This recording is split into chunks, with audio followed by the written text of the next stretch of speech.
So good afternoon, all.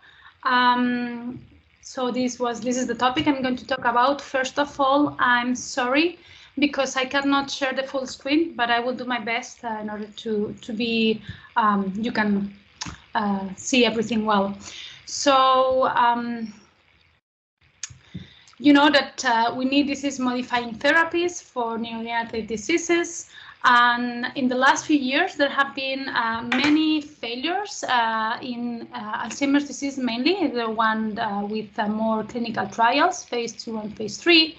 And the success rate of clinical trial phases in the cerebral nervous system, that is here in purple, as you can see, is much lower in comparison with other systems.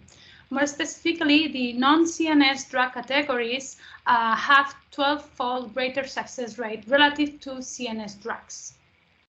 So one of the reasons could be the blood-brain barrier that restricts access to the brain. So this may prevent from the delivery of some therapeutic molecules. More specifically, large molecules barely enter, cross the blood-brain barrier, and less than 2% of small molecule drugs cross it. There have been many previous BBB opening approaches, such as osmotic opening, other invasive techniques such as intrathecal or intraventricular opening, or intranasal delivery. But in general, they have shown low specificity or safety issues. So there are several effects of focused ultrasound. So in addition, probably the most common, at least used in the clinical practice, is the thermoablation with high intensity focused ultrasound for doing lesions such as thalamotomy for tremor or subthalamotomy for manifestations of Parkinson's disease. The neuromodulation that is under research, and another technique for under research is low intensity focused ultrasound for blood-brain barrier opening that may lead to drug delivery. So here you can see how has been in the last few years the BBB opening research, how it has increased lately. Starting about FOSS literature, the first study in animal models was in 2001. It was in rabbits, and it was shown that this was something safe. It was the next one was in 2016. It was in humans. So the first one in humans. It was in glioblastoma. But this was not guided by magnetic resonance. This is another technique that I will explain later, where they do open the skull and place a device over the dura. And again, this was safe. And for neurodegenerative diseases, the first study was more recently in 2018 in Alzheimer's disease, and opening was in the white matter of the frontal lobe. There is a lot of experience in animal models, especially in Alzheimer's disease. It has shown a reduction in brain amyloid and tau in transgenic mouse, as well as behavioral improvement. So it was not only with the application of antibodies, but also just by the fact of opening it, just per se. And in aged mice, repeated BBB opening has not shown cerebral amyloid angiopathy or microbleeds. And there is also some evidence that this can stimulate neurogenesis in the treated region, mostly when it has been shown in the hippocampus. First BBB opening has also been studied in Parkinson's disease models, especially in MPTP or transgenic mice, in order to deliver viral vectors that enhance the delivery of neurotrophic factors or targeting the alpha-synuclein. More recently, our study group has studied in non-human primates how BBB can be opened in regions relevant to PD, such as the premotor cortex, thalamus, striatum, or the midbrain. Also, it has been safe to open large areas of the striatum, of the putamen, and this is safe. And there was also successful delivery of the adeno-associated virus type 9, restricted to the areas of the opening. So the monkeys were injected after the procedure, and this was demonstrated by the histology. I would like to next show you how is the procedure. This is a representation from Australia, the university there. I will show you here that they are doing a lot of research in this topic.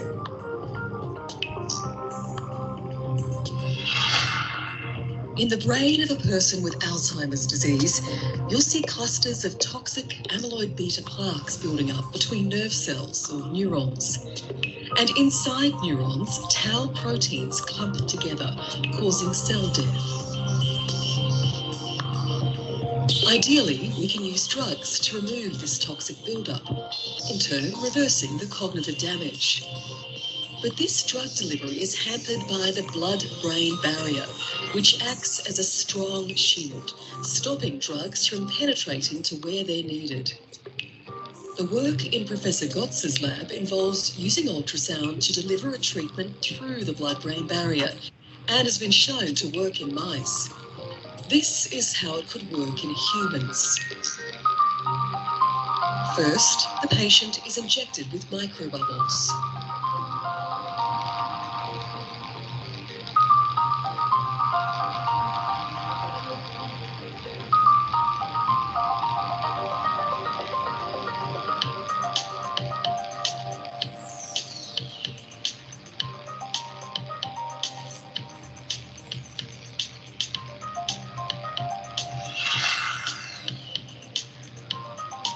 The combination of these microbubbles and ultrasound exerts mechanical forces on blood vessels and temporarily opens the blood-brain barrier.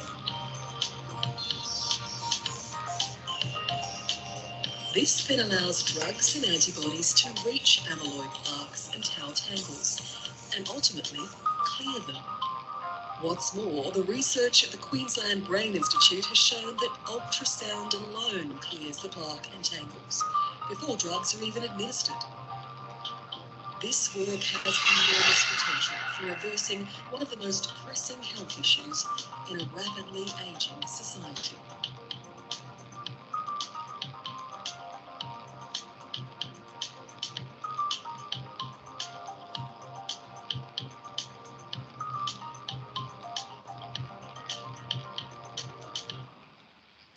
Okay, so there are several devices. The most common one that I highlighted here is the one from the Exablade from Insightec. So this is MR guided, real time, and there is the need to set a stereotactic frame, and then so this is the one with more research. There is another one that has a lot of research in animal models, and they're starting in humans. That is the Navifast, that is the first one. So the positive thing here is that the patient doesn't need the stereotactic frame, so they use neuronavigation, but they don't need an MR environment. There is no real-time MR. And the third one is an implantable device that they need to open the skull in order to place the device. So this is more invasive, but on the other hand allows for more frequent treatments, such as the Navifast. So after the procedure, we perform an MR. Even during the procedure, we may perform it, and so we first perform a T2 star or susceptibility weight imaging to check for the presence of hypointensities or microhemorrhages. And in order to check that BBB was open, we inject intravenous gadolinium. So this way we can check that this has been opened. So here is a summary of Alzheimer's disease studies in patients. So this is the first one, including 5 patients with mild Alzheimer's disease in the subcortical white matter. In the frontal white matter. Then in the hippocampus, unilaterally, this was performed 3 times, and it was shown that this was safe and feasible in all the treatments, as well as reproducible. In general, all adverse events have been shown to be mild, and there were no clinical improvements. This third study, patients were treated with BBB opening in the frontal lobe. The opening was in extensive areas of the frontal lobe. And more recently, there is a study that includes more patients with 9, and it was safe to open several areas at the same time, 3 times biweekly, including bilateral hippocampus, under cingulate cortex, and precuneus. The good thing here is that most of them have shown that after the procedure, it depends on the time, but at least a week after, the fluor-beta-ben amyloid PET showed significant reduction. Also, there is some evidence that this is something safe in the long term, even though it's just 1 year.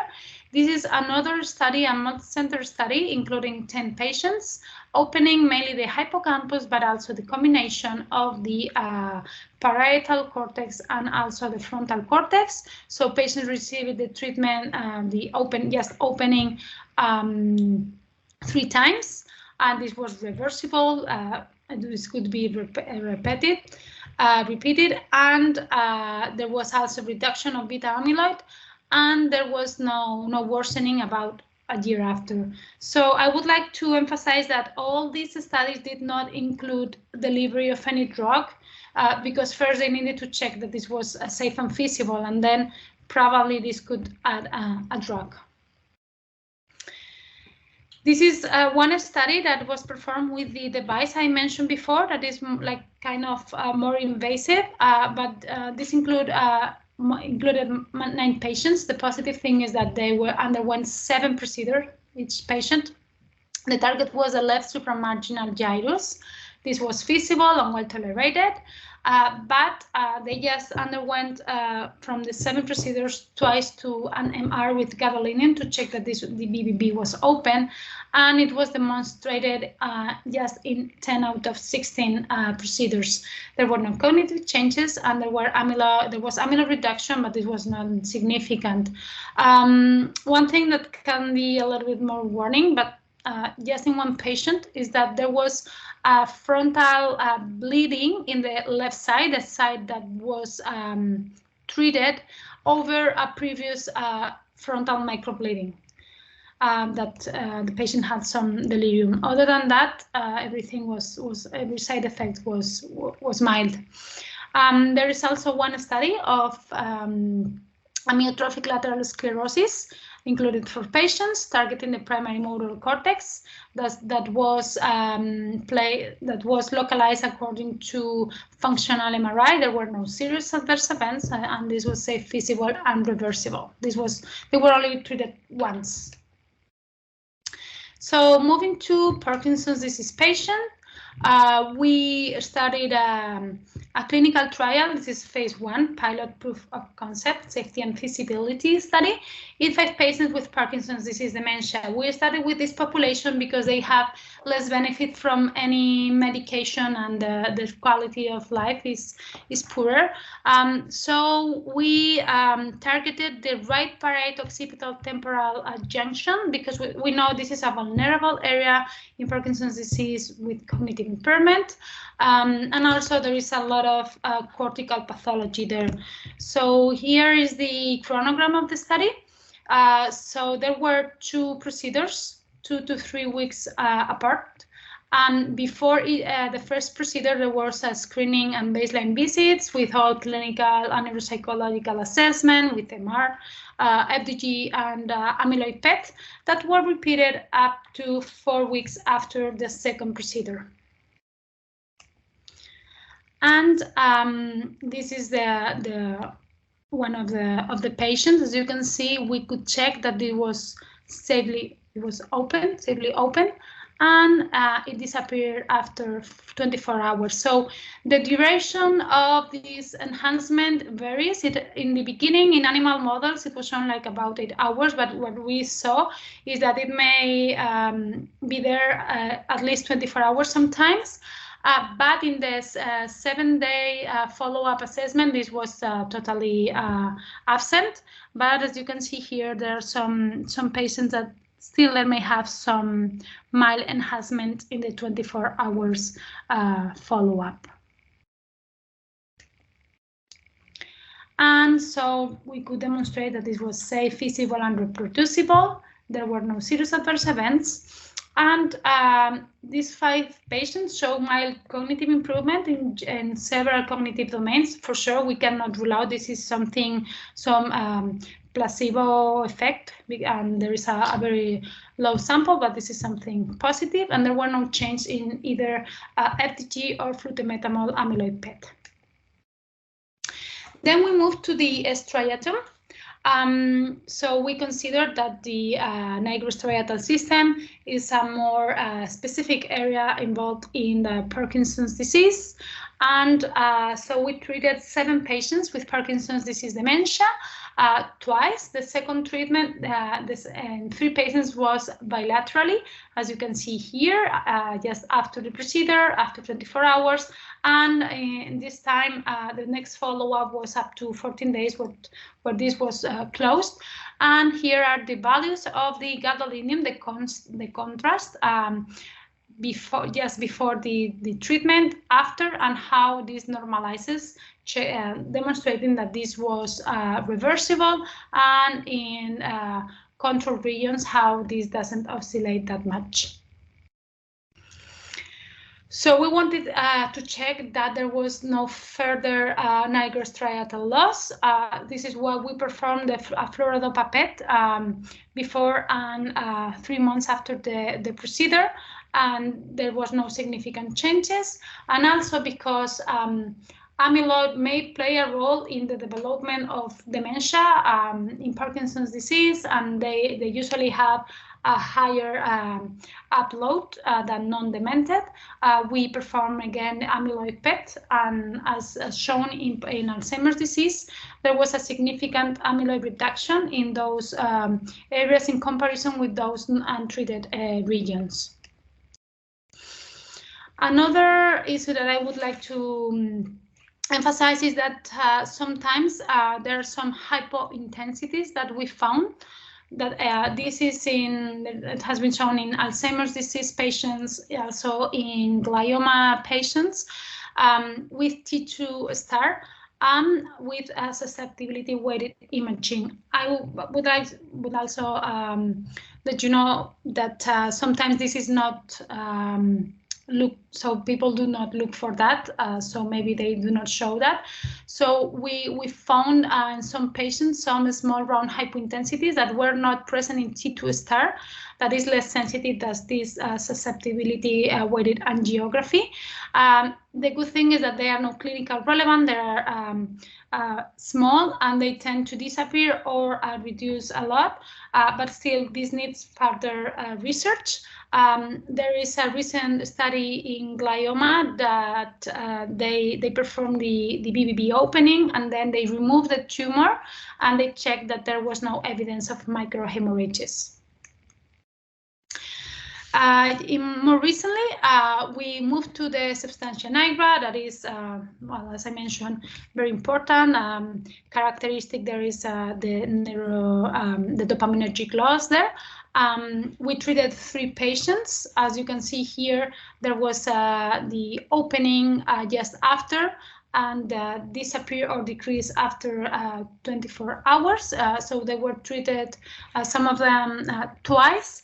and usually in combination with the posterior putamen, and this was feasible and there were no serious adverse events. And then we wanted to check that in case there was some delivery, there was some parenchymal penetration. So this does not enter into the blood-brain barrier, but also there is a penetration in the parenchyma. So this is why we used the fluorocholine PET. So in general conditions, in physiological conditions, this radio tracer does not enter, does not cross blood-brain barrier. So when this is open, this would enter and enter into the brain, and its uptake is mediated by cell membrane binding. So this could allow us the evidence for this entrance in the brain.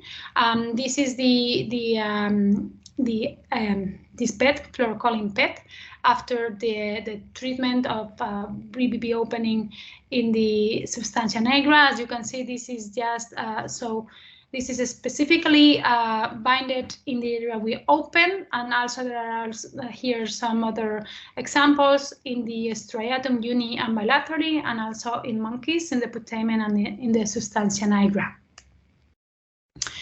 So in summary, magnetic resonance guided focused ultrasound, BB opening, is feasible, safe, reversible, and reproducible in the parieto-occipital-temporal cortex, in the posterior putamen, uni and bilaterally, and with the combination also of the substantia nigra opening.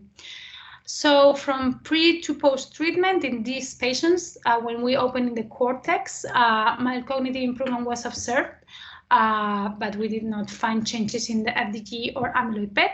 When this was focused in the striatum, amyloid burden reduction PET was reported as MPD.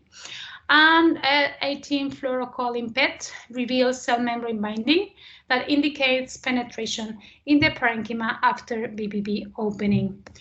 Therefore, we believe that this minimally invasive technique could effectively facilitate delivery of putative neurorestorative molecules to brain regions that are vulnerable to neurodegeneration.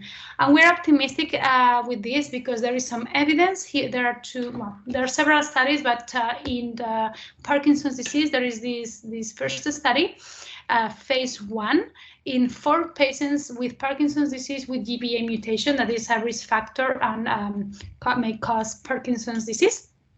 And we know that there is a deficit of this enzyme, the glucocerebrosidase. So in this study, they perform magnetic resonance focused ultrasound for BBB opening to facilitate delivery of the replacement of this enzyme, the glucocerebrosidase. So they were treated 3 times.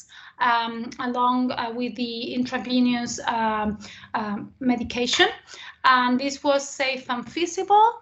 Even they could check that there was a reduction of 12% of the MDS UPDRS motor part, but still there were 4 patients, and this was not controlled, and this was just a phase 1.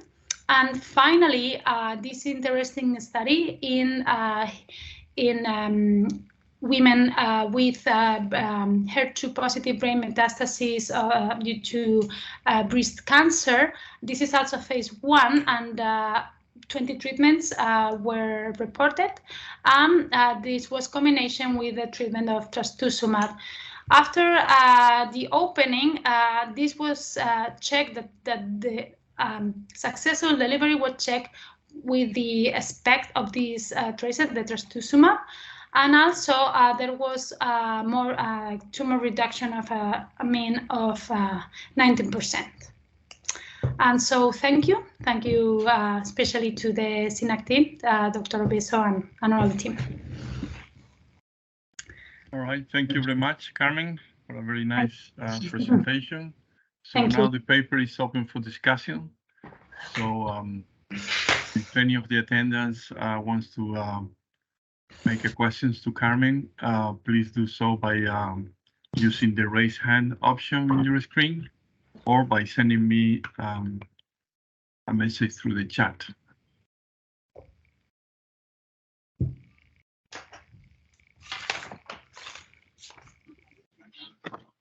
So we have a first question from Miquel Vila. Miquel, go ahead. Hi, Carmen. Muchas gracias. No sé si las preguntas son en inglés también o... Sorry, usually yeah, they are, but okay. it's up to you. Yeah. So thank you very much. Very interesting. So do you think that the application of the permeabilization could always be associated, or has to be always associated to the delivery of some agent like a viral vector, or by itself it may have an effect? Because in the field of Alzheimer, of course, then the permeabilization by itself can reduce the extracellular accumulation of amyloid plaques because of the entry of macrophages. I don't know if in the context of Parkinson's disease, it's been explored, for instance, that just the permeabilization by itself may, for instance, reduce the propagation of alpha-synuclein, if it exists, this propagation of alpha-synuclein at some point. Sorry for the voice, I lost my voice, I don't know. It's okay. Okay, thank you. That's a very good question. I totally agree. So we know that this may have an effect per se. We don't know why. Maybe activation of the microglia, the lymphatic system. So that's a good point. But we don't know what would happen in patients if we even add something else, right? Like a monoclonal antibody. First, probably we need to see how our, like in Alzheimer's disease, after the approval of the new drugs, how this works, like in order to add. But we believe that probably, for instance, in Parkinson's disease, we may deliver neurotrophic factors along, and there is also some reduction of proteins that would be great. Other thing is that according to hypothesis, we do not exactly know if by reduction of these proteins there would be like a clinical improvement. So we should see what we should introduce, but I think that probably, for instance, even in Parkinson's disease, if amyloid seems to interact with alpha-synuclein, probably this may play a role. And regarding the alpha-synuclein reduction, this is something that we are working on, at least in blood, because we started with the CSF analysis real-time, but we stopped because patients were a little bit fragile. But this is an interesting point for sure, and hopefully also, if there is some alpha-synuclein, there are some alpha-synuclein and monoclonal antibodies that they have difficulties crossing BBB, a combination would be great. No problem. All right, thanks, Miquel and Carmen. Any other questions from the audience?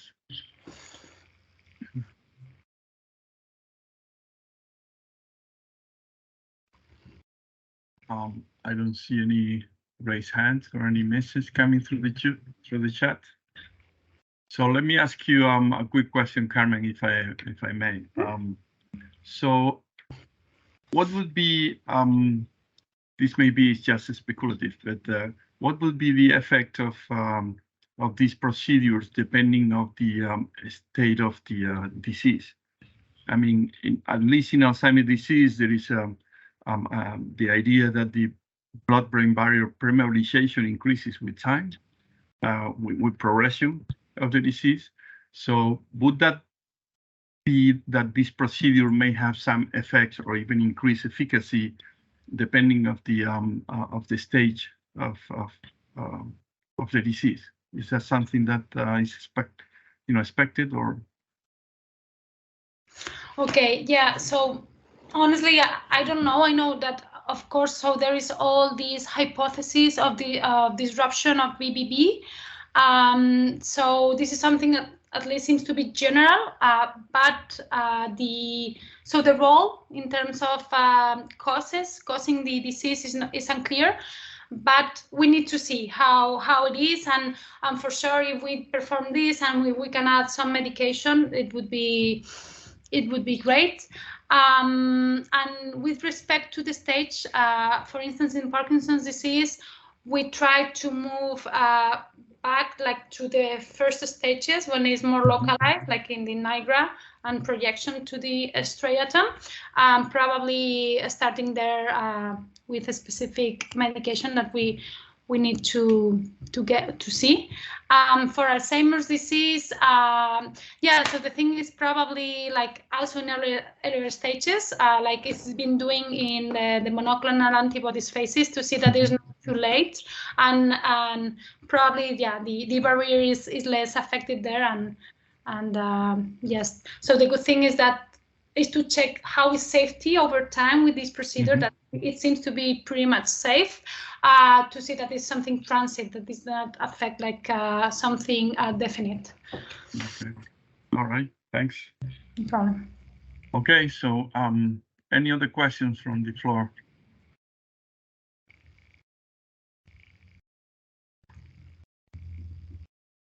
No questions?